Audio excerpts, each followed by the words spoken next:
friends, welcome back, or welcome if you're new here. My name is Stacy and I am the Chapter Conundrum. And in today's video, I want to wrap up some recent reads with you guys. So I have not yet filmed a wrap up for August or September. And I did do some reading in those months, though not a ton and not as much as I would like. But let's talk about the books I did manage to read. There are 6 of them today, so let's jump in. The first of those is The Marriage Act by John Marrs. And this is the 4th book in his one universe. Though it does not have spoilers for the 3rd book, The Minders, it did have spoilers for The Passengers, and The Passengers has spoilers for the one. So if you do have interest in either of those books, I would recommend reading those ones before jumping into this one. But in this world, you have government incentivized smart marriage.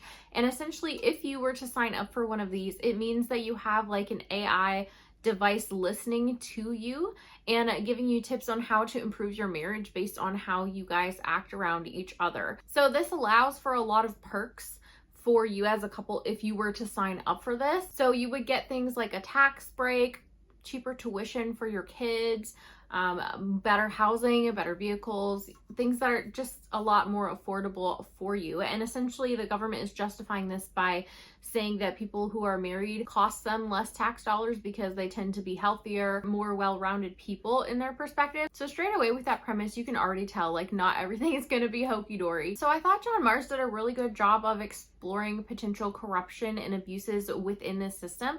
He definitely is an author who, when he creates these near future sci-fi dystopian situations, he thinks out what are the possibilities of what this could look like, and he likes to explore that through different perspectives. And this book definitely held up to the promise of that. In this particular one, I thought he explored that so much that some of the other elements of the story actually suffered a little bit.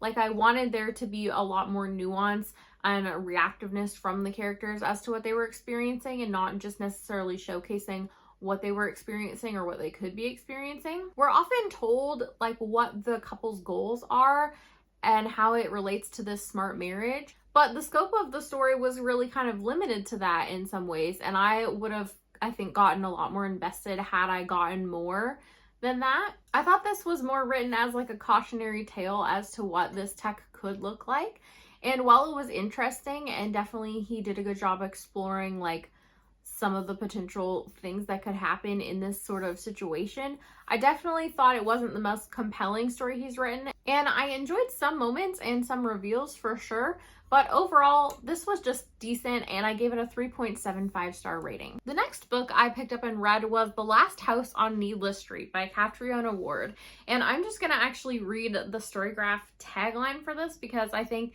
it's a very hard one to describe, and this kind of like does it more justice than I could. So it's the story of a serial killer, a stolen child, revenge, death, in an ordinary house at the end of an ordinary street.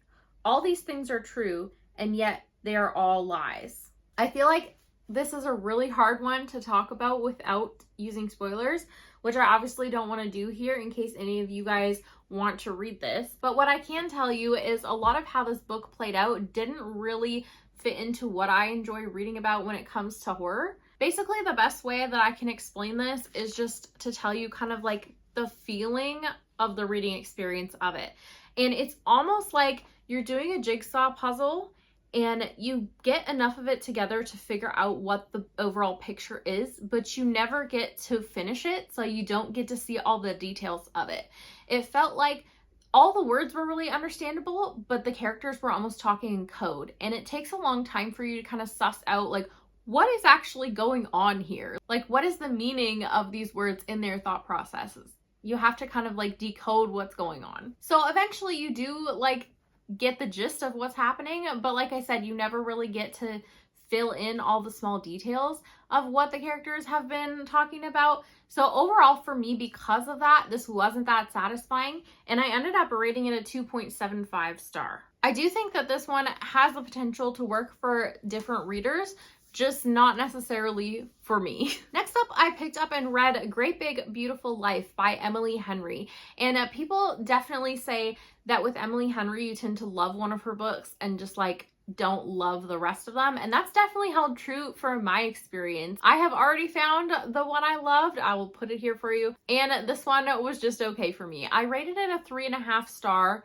And essentially, this is a romance between two authors who are competing to write the biography of a famous woman who is kind of like out of the spotlight, but nobody really understands like the full scope of what happened now that she's older. So she kind of was in the public eye when she was younger, and there are just a lot of mysteries kind of surrounding what happened. The public still has a lot of questions as to like what is going on with her and what happened. And so a lot of this book is kind of like you going through the interviews with the two different potential biography authors, piecing together her story. And because of that, it reads more like a historical fiction in some ways than a contemporary romance. So I would actually recommend it more if you're kind of in that mood, because those were kind of the more enjoyable elements to the story for me. This definitely kind of felt in a way like an homage to Evelyn Hugo by Taylor Jenkins Reid, but not as good as that one. Margaret's story wasn't quite as compelling, but it was entertaining enough to keep my interest throughout. And I did like that you as the reader got to have a lot of questions as you read, and you got multiple reveals and got to find things out. The other thing I have to say about this one is that I didn't necessarily love the third act conflict of this romance, but it is understandable and it did make sense. It just wasn't kind of like the most enjoyable part of the reading experience for me. So yeah, overall, liked this one, didn't love it, and would recommend it more if you're in more of a historical fiction mood. Next up, I picked up and read The Quiet Tenant by Clémence Michelin, and this was our Thrill, Chill, or Kill pick for September. And I'm very happy to say that I had a really good time reading this one, and I gave it a 4.5-star rating. So essentially in here, you follow many perspectives of different women in the lives of this male serial killer, but they all have different roles in his life, and they all see him very differently. So you're following his daughter, the woman he's holding captive, and a woman who's crushing on him. He's a widower, which I guess I forgot to say. And kind of the premise of this is that he has to move because he's currently living on his in-laws' property and they want to sell it now that their daughter has passed away. And he has been keeping his captive in the shed locked, and he has to now rent somewhere, so he doesn't end up finding a place with a shed, and he now has to bring his captive into his home with his daughter. And so right away, you know, there's going to be like a lot of tension, because you getting to see all these different perspectives where these characters are only experiencing their perspective, you know a lot more than they do. You kind of see things coming, and not all of them know that he's a notorious serial killer and has a lot going on. So yeah, it's definitely tension filled that way. The juxtaposition of how these different women view him is completely wild. And I think part of the enjoyment of the reading experience is just kind of experiencing how they perceive him so differently. My only real complaint with this one is that I wanted kind of like more falling action here and just more explanation with the fallout of everything in the ending of the book. Which is why I didn't get a 5 for me and just got a 4.5 instead. And I also will caution that this does have sections that are written in second person, which I know not everyone loves. For me, this worked very well here because one of the major themes of the book is like every woman is a little bit part of another woman. Like there's a lot of shared empathy, a lot of shared experiences, and kind of like having some sections written in second person really played into that theme and made it kind of like hit home a little bit more for me. And so I enjoyed it, but I do know that not everyone does. And definitely there were some mixed reviews in our Thrill, Chill, or Kill buddy read chat. But yeah, I would recommend it if it sounds interesting to you. Next up, I read one of my anticipated releases for 2025, and that is The Man Made of Smoke by Alex North. And I had previously read and enjoyed The Whisper Man, so I had high hopes for this one, but sadly it was a dud for me. I ended up rating this a 2.5 star. And essentially in this one, you have our main character, Dan, who when he was younger had a close encounter, like near chance miss sort of with a notorious serial killer, and it kind of like really changed his development. He ended up becoming a criminal profiler and psychologist, and his dad, who is a retired police officer investigating the cold case relating to this like serial killer that the near miss happened with, has disappeared. And so basically our main character is trying to investigate the disappearance of his dad, trying to figure out what's going on, what happened to him. And he also wonders if this has anything to do with the serial killer. So To kind of talk about this one in more depth, I do kind of have to go into a little bit how I felt about the Whisper Man. So Whisper Man, I really ended up liking, but it took me a long time to get invested in the story. I think like certain events had to happen in that one for me to really get sucked in and invested. And so when I was reading The Man Made of Smoke, I kept kind of waiting for that moment to kick in where I kind of got sucked into the story more and then just invested more.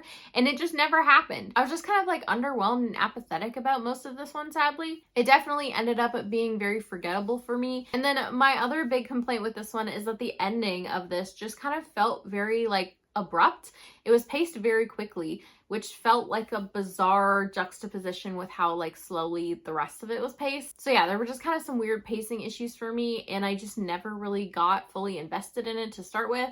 So sadly, this one was a disappointment. And then thankfully, the last read I have to talk about was a much better experience for me. And it is What Lies Between Us by John Marrs. Leave it to John Marrs to perk me back up and get me back invested in a reading after a dud of a book. So essentially in here, you follow two perspectives, a daughter and a mother. The daughter, Nina, is holding her mom, Maggie, captive because she has done some unforgivable things. But the thing is, Nina only knows one side of the story, and Maggie is trying to keep it that way. So a lot of the reading experience of this one is kind of like slowly unpacking, like, okay, what happened that was so bad that made Nina want to keep her mom captive? Like, she's got her basically on house arrest, like in chains. And what the heck is her mom's perspective in all of these events? So yeah, slowly unpacking that over the course of the book was really enjoyable for me. I like that we had a well-paced book that was told in two timelines. This is definitely very dark. There's a lot of tragedy involved here. I thought that this was a really well-paced, enjoyable, layered story. We got reveals throughout, which definitely had my interest piqued as I was reading. It was definitely really fascinating to explore the tragic story of these two women, what they had done and were doing to each other, and why, what their motivations and line of thinking were. The reveals throughout the story were compelling, like I said, but they also kind of had me reevaluating what I thought I knew from the story. So it's interesting to kind of also explore the theme of like a story being multifaceted and like you never know the whole picture just from one person's perspective. This is definitely like a darker, heavier tone read with unlikable characters. So just know that going in. I think a lot of John Marrs's books that are polarizing because the characters are so unlikable, and this one definitely doesn't shy away from that either, but it's really compelling if that's something you can get past and get on board with. My chief complaint and why this wasn't a 5-star for me is that I thought some of the character choices could have been better, and I also kind of wanted a bit of a different ending. But yeah, overall had a really good time reading this one. Definitely found it compelling, enjoyed the reveals and the perspective shifts that I got based on the reveals throughout the reading process, and would definitely recommend this to people who are on board with unlikable characters. So that was it for all of the books that I read in the months of August and September. Let me know down below in the comments what your experiences with any of these books are, if I've convinced you to pick any of them up. I'm a bit sad that I didn't love some of the books I ended up reading in these months, but hopefully my description of that, if it's something that will also bother you, will help save you some pain in trying to get through them, and you can move on to things that you're more excited about. I know I'm definitely moving on to books that I am more excited about, and I'm reading a whole ton in October, so my next October wrap-up is going to be a doozy. I think I'm going to basically do like a recent reads part 1 and part 2, and this will be part 1, and all of my October books will be part 2. So stay on the lookout for that. But as always, thank you guys so much for watching. Don't forget to hit like and subscribe on your way out, and have a great day. Bye.